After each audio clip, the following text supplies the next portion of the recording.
In modern college basketball, we've literally never had a three-peat. Well, Dan Hurley decided to stick around to see if he could rewrite the record book.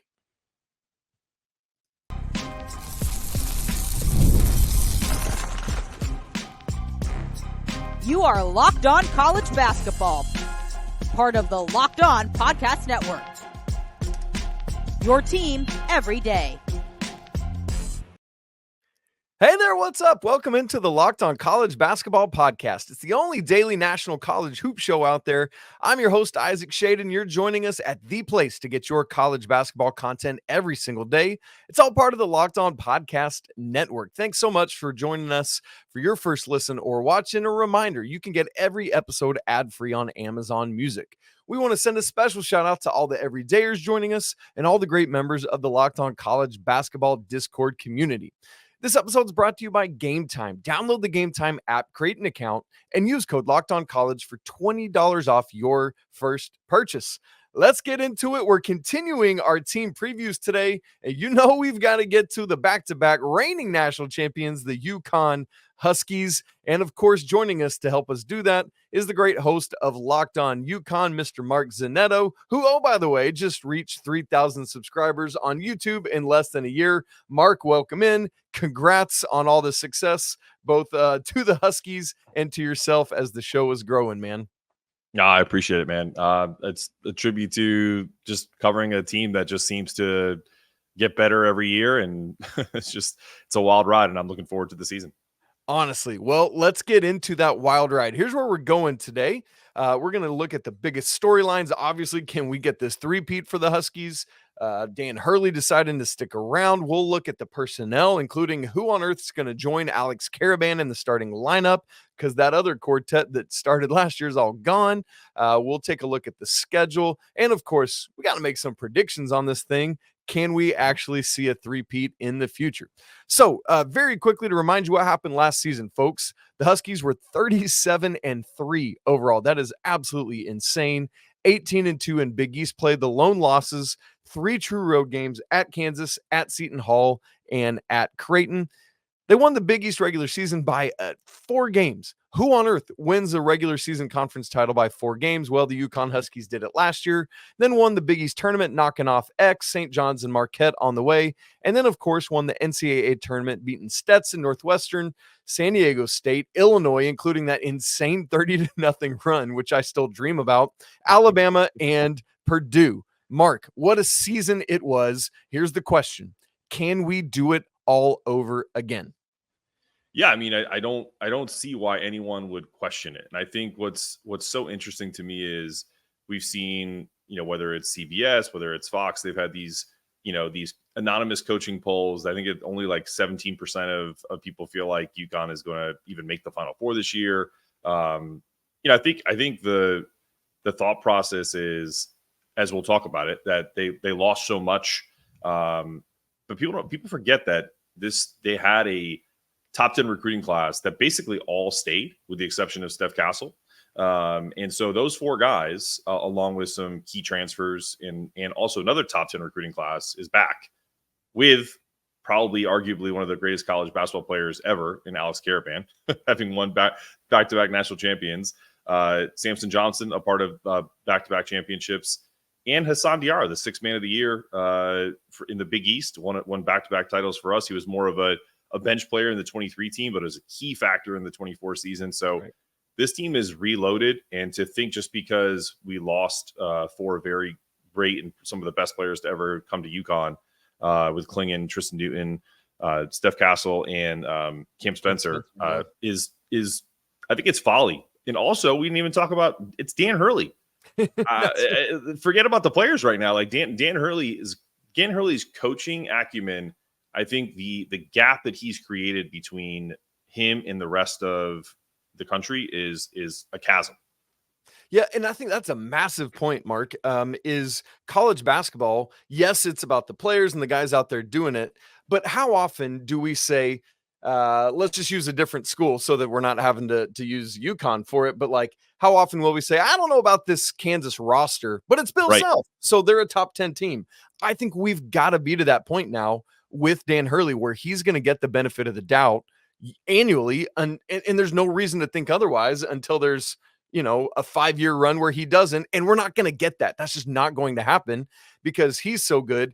And oh, by the way, let's look at a couple guys helping him do it in his key assistant coaches, Mr. Murray and Kamani Young, who just knock it out of the park. So I love that it's not just the Hurley show. It's these other guys lining it up with them and making it rock. And so we look at the history of this thing. I said it in the cold open.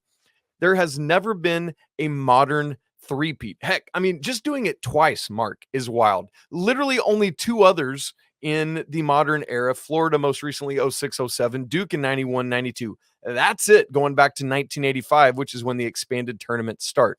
To get to 3 straight championships, you got to go back to UCLA's insane run from 67 to 73. But there were only like 67, 23. Right. And you only had to win 4 games. Even recently as 73, 25 teams, and you only had to win 4 games. Still a wild thing for those wooden teams to do that. But nobody has accomplished this. So, and then the other side of it is, I went back, Mark, and looked, what did Duke do that third year? What did Florida do? Duke in 93 went 24-8. They were 10-6 in ACC play, lost their first ACC tournament game, and then lost to Cal in the second round. Florida that next year, where the guys had all decided to come back for the 07 championship and then left. And then the next year they went 24-12, 8-8 in the SEC, lost their first SEC tournament game, and made the NIT. So, Mark, what is it that makes this UConn squad different than either that Duke or Florida team trying to three-peat? Yeah, I mean, I think we kind of talked a little bit about it with the coaching staff. I would direct anybody that loves college basketball, that is a big fan of when coaches get interviewed in a very intimate setting. Graham Bensinger did this in full access with Dan Hurley, where he talked about their practices. And he asked about the Lakers stuff, like, why didn't you go to the Lakers? And this is a huge point, which is he talked about how his coaching style, like, it gives them such an advantage over the rest of college basketball. And he feels like that's where he excels the most. And he felt like he couldn't do that in the NBA. Like, he's like, what am I going to do? Tell Anthony Davis to run stairs or LeBron James to do, XYZ? Like, his intensity, his kind of always being, to use a phrase that we use all the time at this network, locked on. Like, he's so locked on with what they're doing. I mean, there are videos where he's literally telling the manager who has the ball in his hands, he's like, come on, wake up, give me the ball. Like, he's so insane when it comes to that stuff. Some kids aren't going to be able to handle that. So he tries to find players. He's talked about it, old school souls to come in and really handle the way he controls practice, the way he controls the environment. And then let's just be honest, guys, like he develops players. He brings in guys who are elite talent, or he finds players like a Tristan Newton who fit in his system and develops them into, if you're a fan in North Carolina, that he played at East Carolina. I don't think anyone that watched him at ECU was like, oh, he's going to be an NBA player. But Dan Hurley and his staff looked at him and said, he's a perfect complement for what we're trying to do in this Luke Murray-led offensive system. And that's why I think that there's so much to it.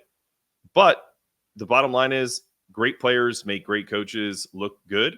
And it's just that blend of it all. They feel like they have a formula, and it's just, at this point, it's just a machine, and they're just continuing to want everything.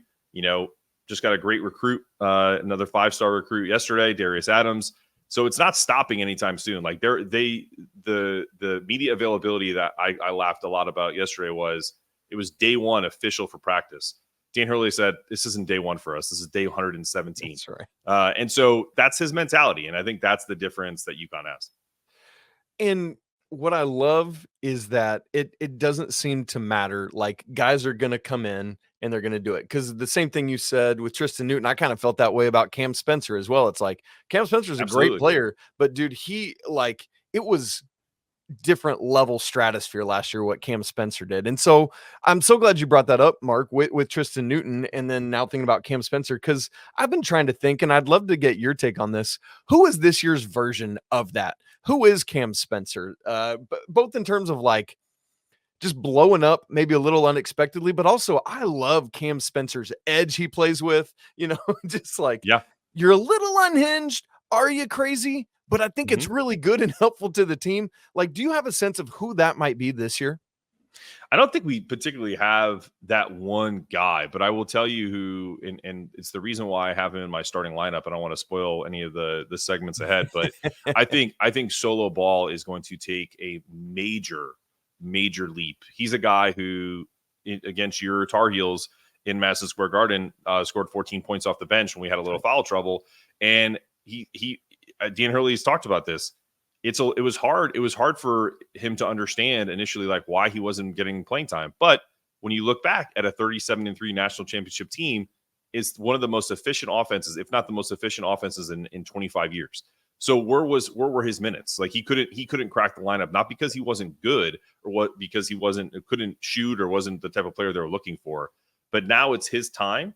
And don't be fooled with Aiden Mahaney being transferred in. Aiden Mahaney is another player that I feel like can fit that Cam Spencer mold. Maybe not in the psycho, attitude, but in the type of play. He's a combo guard. He can handle it with both sides. He's tougher than most people think. He's already played in a Randy Bennett offense that's very methodical. So he is definitely the type of player that I think is going to fit that mold. But Solo, to me, and this is my favorite little nugget with Solo, when he was in high school, he was 5'5" as a sophomore. Jeez. And he still was a monster on the court. And he had a huge growth spurt. The comp for him is he's 6'4", but he still plays like he's 5'5". He has that edge where he's just like, I'm this little guy on the court and I'm taking it to you. And he's also got the wingspan of a 6'10" player. The type of freak athlete that Solomon Ball is, I don't think people are going to understand it until they see it. And I'm really excited about his growth in this season. And Mark, I'm personally very upset at God that he did not do the same thing for me that he did for Solo Ball, because I'm sitting here at 5'11", just wishing I could have that 6 in front of my height. Oh man, okay, it's going to be very exciting to see these guys. We want to talk more about Solomon Ball. We want to talk more about Alex Karaban, the lone remaining starter. Who's going to join him on the court and in the starting lineup? We're going to get to all of that and more about the personnel coming up in just a second. Game Time, the fastest and easiest way to get tickets to your favorite events, whether it's sports, concerts, or theater. Let me tell you, if you're a Husky fan like me, this Saturday is the perfect time to use Game Time. Looking at the app right now, Saturday, October 5th, 3:30 at the Rent. Best seats in the house, $64 each. If you were to use the Game Time app, don't miss this game. You get $20 off your first purchase. Use the code LOCKEDONCollege for $20 off that first purchase. That's Game Time. So that all in, you're probably spending $100 to set 50-yard line, fourth row. Both seats are together, 3:30. Go have a day at the Rent and thank Game Time for it. Don't miss out. That's Game Time. Last minute tickets, lowest price guaranteed. Isaac Schade, Mark Zanetto with you today. We're talking UConn Huskies, getting you ready for what's going to happen for Dan Hurley's team. And man, what a joy it is that he decided to come back or to stay and not head out west, as you touched on a little bit earlier, Mark. And also great news is Alex Karaban stuck around as well, pulling out just right there close to the deadline. But Mark, the other 4 starters are gone from this team. That's 4 of your top 5 scorers from last year, but 6 scores 6, 7, 8, and 9 all return in Hassan Diarra, Samson Johnson, Solo Ball, who we talked about, and Jalen Stewart. What I'm trying to figure out, Mark, before we talk about starting lineup and the rotation and all of that, is there any sort of world in which Alex Karaban is not the best player on this team? You know what? Best or most impactful. I think he's the most impactful player because he does so much, and the leadership that he provides, they put so much on his plate. I think of him, to use a football analogy, he's like the starting center of like a Super Bowl team, like a Jason Kelsey would be like come to mind, or a Jeff Saturday or something like that. So for Alex Karaban, he's like the quarterback of this offense, or whatever euphemism you want to use. He puts people in the right places. He's one of the best screeners that you'll ever see. He slips better than anybody in college basketball. If the Purdue fans are watching, I apologize, but one of my favorite plays from the national championship game is when he set a back screen on Zach Edey and slipped to the basket for an easy backdoor when they kind of did some crazy motion. But he did that so many times. He's also one of the best players to kind of get out on the floor, in a great finisher at the rim. So to me, I don't know if you can call him the best player. I think he's our most important player. I think what's so crazy is that because this team is super talented, we don't know who their best player may be. That could be on a Jalen Stewart, who's popped multiple times, and most notably in the Big East title game against Marquette. They feel like he's got some first round buzz. You have a 5-star in Liam McNeely, who could be the best player on this team. A way I actually feel like Steph Castle was probably the best player, but wasn't the most impactful player on UConn's team last year. Yep. It's hard to say. I mean, Hassan Diarra, I think, is going to make a huge jump. He averaged 6 points and like 3 assists last year. I think he's going to double that. He's going to be a 12-6 guy because of the minutes increase and the amount of shooters that we have. And what's crazy to me, Isaac, is I heard this yesterday from Dan Hurley's mouth. I watched the YouTube media availability. He said that what you know about Samson Johnson is great energy guy, rim runner, shot blocker. Majority of his shots were dunks last year, right? Huge, great field goal percentage. He said they're toying with the idea of creating a system where Samson is playing an Oso Iguodala role, where he's actually initiating offense in pick and roll and dribble handoffs and devising that type of system.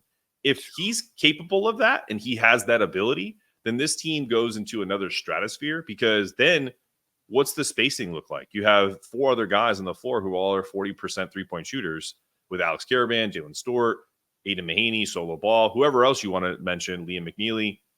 And then what do other teams do? If that's what Samson can be eventually towards the end of the season or at the beginning, however they do it, that's insane. And we haven't even talked about Terrace Reed or some of the other bigs that they have in this team. So I got insanely excited last night watching that clip, because if that's what they're doing, then the joke's on the rest of the college basketball, because Dan Hurley is kind of keeping that stuff on the back burner and then unleashing it on teams. So whether that comes to fruition, we'll find out. But that's just another nugget that I thought I'd throw out there. Man, that is a great nugget, Mark. Thank you for sharing that.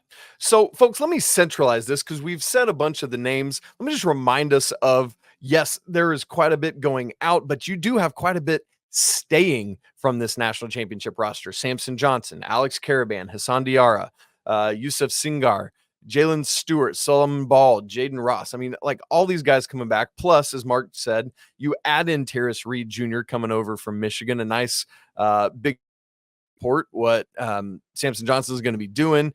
Aiden Mahaney coming over from St. Mary's out on the West Coast, where if you're not a night owl like I am and stay up watching this dude, yeah, a little bit of a sophomore slump, but just a phenomenal basketball player, going to be a great piece for this backcourt. And then several freshmen coming in, headlined by Liam McNeely, of course, but also Isaiah Abraham, Ahmed Noel. So UConn just keeping this thing going. So, Mark, all of that said, I mean, with the depth, I think it's legitimately hard to pick out who the starting 5 is for this crew. And I think that is actually a good thing. Sometimes it's like, oh, there's your obvious starting 5. I like that there's this level of depth and competition, where I struggled a little bit to come up with my starting 5. But I want to know, my man, what yours is, because you're the one watching this team day in and day out. Yeah, I think the two questions that it's a great point, Isaac. But the 2 questions I had initially was, are they going to stay loyal and true to Samson and Hassan? Are those guys safe? And I feel like the answer to that question is yes, because I think, number one, they've proven it so far through the offseason from what I've heard, and also because of some of the extra things that they're trying to do with those players. Hassan Diarra is going to start. Samson's going to start. Alex Karaban is going to start, obviously. And then the other 2 are kind of just, these are the question marks for me. I have Solo Ball as my starter, because he's been the talk of camp. To use a football term, they're in preseason mode, right? Where he's been kind of dominant in practice. Some really interesting ones are whether Jalen Stewart or Liam McNeely is going to get that nod. I feel like they're going to go with Jay Stu. Listen, if it's equal, he's going to go with who's been the returner. There. That's right. And I think unless Liam is just absolutely just exposing this team, which isn't happening, he's been great. Every clip you see, Liam McNeely's making a 3 somewhere. So he's going to get plenty of playing time. And the wings are going to be interchangeable. The buzzword that Dan Hurley uses every time, I think I've said this 1,000 times in my podcast, positional versatility. They want to play positionless basketball. So don't even worry about the 5-4-3-2-1. It's basically just the players that he feels are going to give him the best chance to win. And honestly, that could mean at some point you see some crazy lineups where Alex Karaban's playing the 5 and they just have shooters everywhere. I think that's also going to be in the mix, a la the Golden State Warriors kind of lineup of death. So that's kind of where I think this team is going. But I'm going to give the edge to Solo at the 2 and Jay Stu at the 3. That's my starting 5.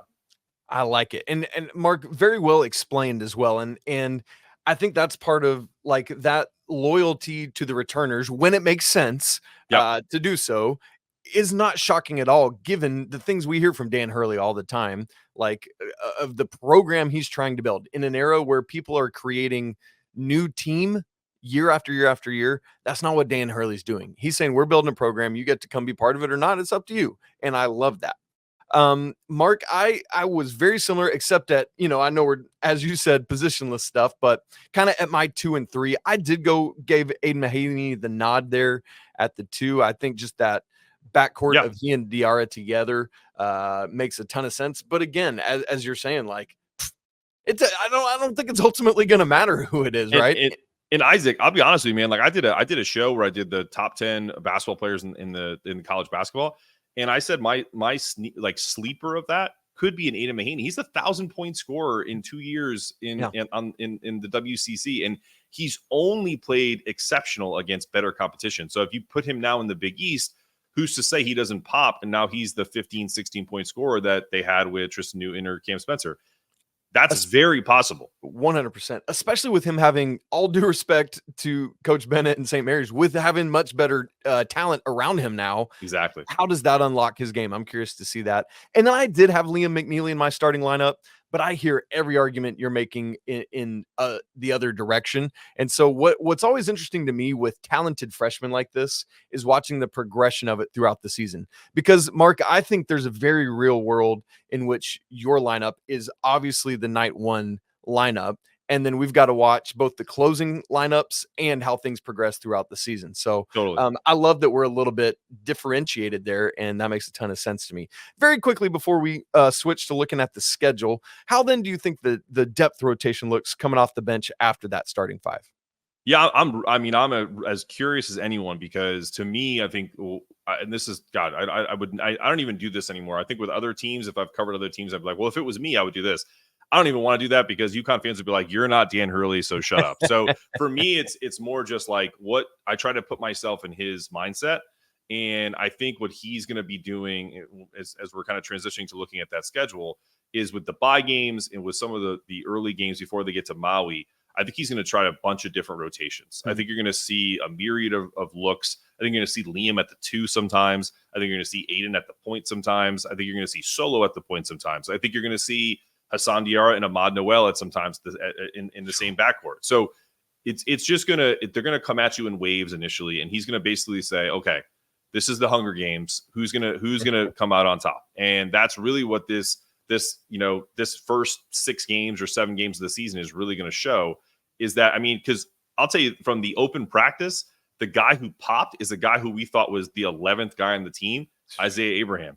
Like he was dunking on people and a plus shooter from 3, and Dan Hurley specifically said, when we get guys in here, we kind of know who they are. And Isaiah has shown us that we didn't know exactly who he was, that he was a lot better offensively. So that's a guy who I love. He's 6'8". He can guard anybody. And if he can step out and shoot threes and be athletic, I think that's another just wing. And I think that's the thing is like, I don't really think they're worried about. I think they may just throw a bunch of 6'8" guys out there and just say, "Okay, guard us." Go. So yeah, it could be a myriad of things. I think initially he'll get down, or later in the year he's going to get down to an 8 or 9 man rotation.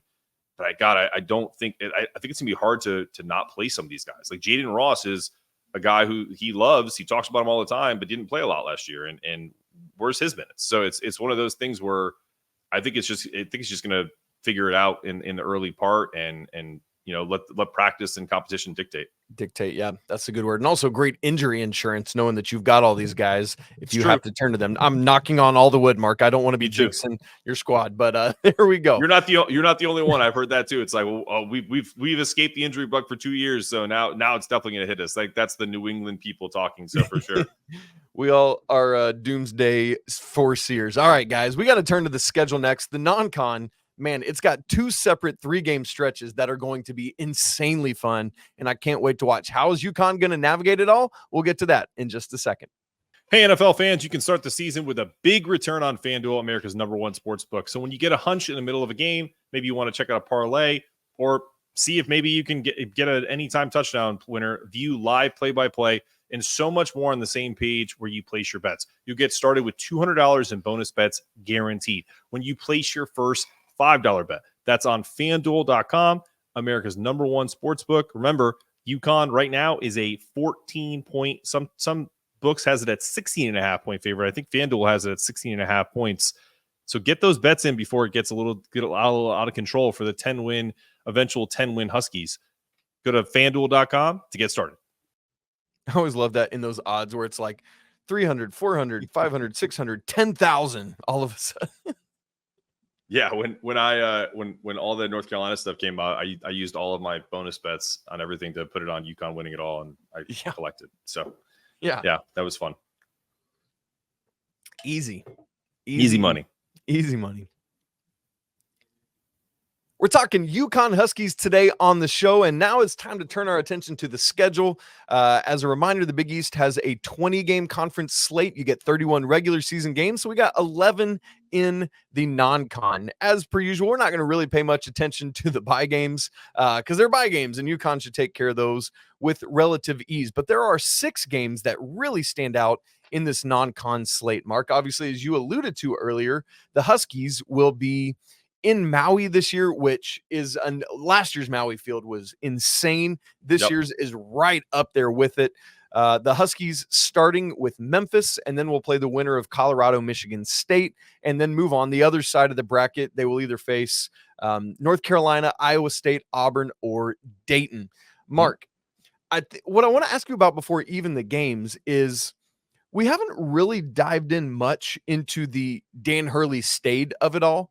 But I'm even just thinking, like, as we start thinking about this schedule, how differently would you feel about this team heading out to Maui with someone not named Dan Hurley as the head coach? It would just kind of change the entire tenor of the program if he was gone, because you have to think, even if they retain, let's say, because what I heard was that if he did go, then Kamani would be the successor. But Luke would probably go with Dan. So you kind of lose a big chunk of the triumvirate. And then you have to throw Tom Moore in there. I mean, Tom Moore has won national championships with Jim Calhoun and Dan Hurley. And Tom, by the way, if you ever can get Tom Moore on your college basketball show, get him, because he is a phenomenal guest, and he's just a wonderful, wonderful college basketball aficionado. He's done it all, mid-major to high major. He's fantastic. But yeah, I think it would be I think we'd remiss to say that it would be it would be a sad trip to Hawaii, and it's very rare that would be the case. Oh, man. And it's so good that we get this back at the Lahaina Civic Center this year. So glad that Maui community is starting to rebuild there in Lahaina. And so, Mark, as you look at this tournament, what is it going to do? There are 4 bye games before that. What is this tournament specifically, though, in your opinion, going to do to really help see what we have with this UConn team? Yeah, I think it's going to be the same thing we talked about earlier, which is they're going to see, who is ready for this tournament play. Because even though you get to play, no matter whether you win or lose, I know Dan Hurley's mindset, which is like, survive and advance, like one game at a time. I guarantee you they're going to have a picture of the Hawaii championship trophy somewhere, and they're going to bring it with them and put it in place in practice. And that's the first championship they want to win. So they want to win that. They want to win every championship possible. That's Dan Hurley's. He literally has a shirt that says everything.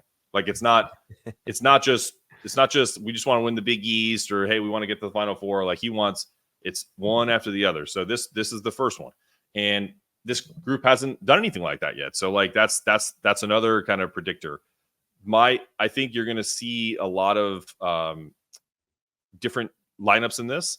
I think what the interesting thing is, I think they have a favorable matchup initially with Memphis. Sure. Colorado, Michigan State would be interesting because, I mean, if it's Izzo, and Colorado's no slouch, they were in the NCAA tournament last year, a really good offensive team.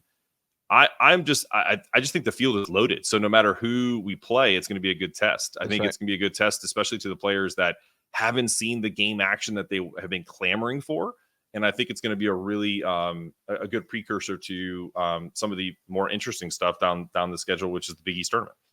And in particular, that third game, whether it's, all due respect to Dayton, I'm hoping that it's either Auburn, Iowa State, or North Carolina, because in any of those three matchups would be absolutely electric. And I can't wait to see that. Now, what's interesting, Mark, is coming home from Maui, man, that trip, I made that trip there and back this summer, and it kills you coming back east on the way home. 3 days later, host Maryland Eastern Shore. So a nice, nice drink of water to get back right on the East Coast. But then wrapping up the non-con slate, hosting Baylor in the Big East Big 12 Championship on December 4th, then going to Texas on Sunday, December 8th, and wrapping up the non-con slate at MSG, the world's most famous arena in the Hall of Fame series, against the Gonzaga Bulldogs. Man, what a great that's 6 of your last 7 non-con games is Maui and then those 3. What a fun way to wrap up the non-con slate. What are you looking forward to in those 3 games, Mark?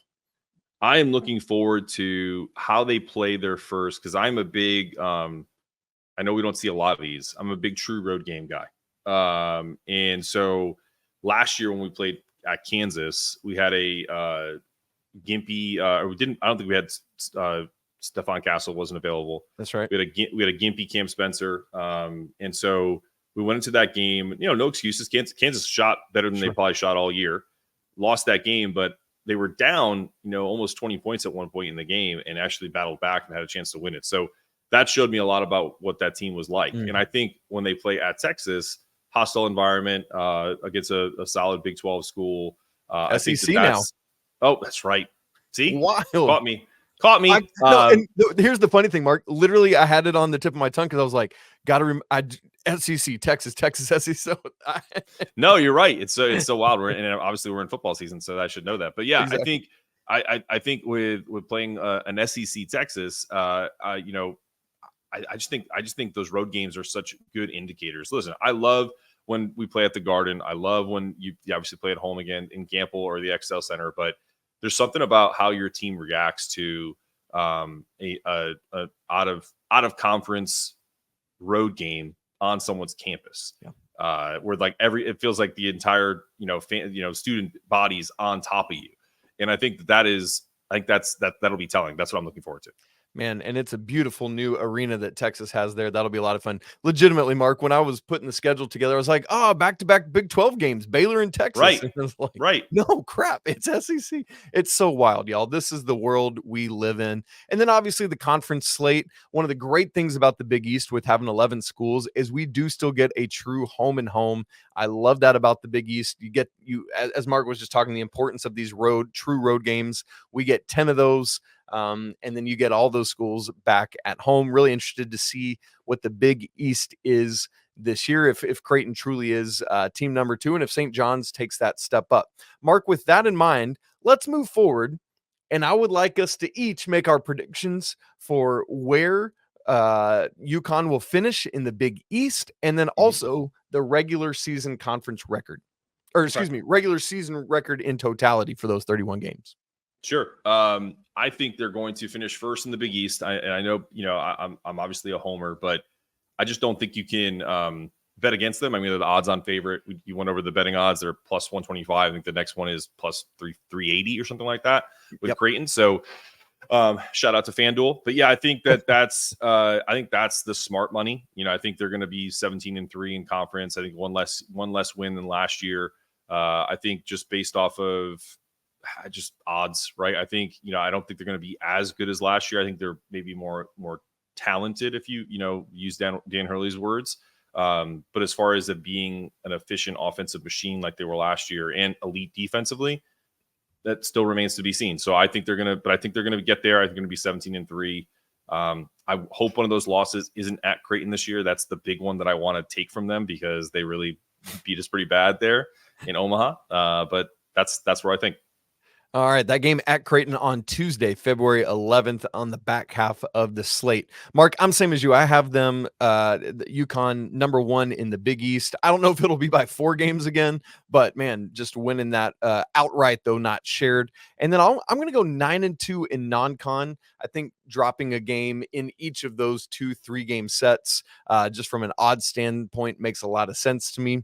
And then I was just 1 game worse than you in conference play. I have it at 16-4 for a total of 25-6, which would far and away be the best of the teams, the 3 opportunities we've had in the modern era for a three-peat.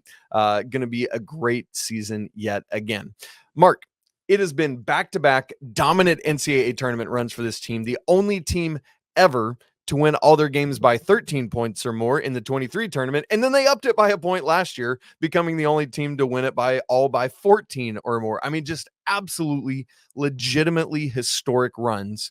What's going to happen this year? I can't bet against them. I wrote in our pregame show notes, I think the minimum is a Final Four run, but I strongly believe they're going to three-peat. And I will throw something else at you. I also think they're going to have the double-double, because I think the UConn women are going to win it all too. Woo!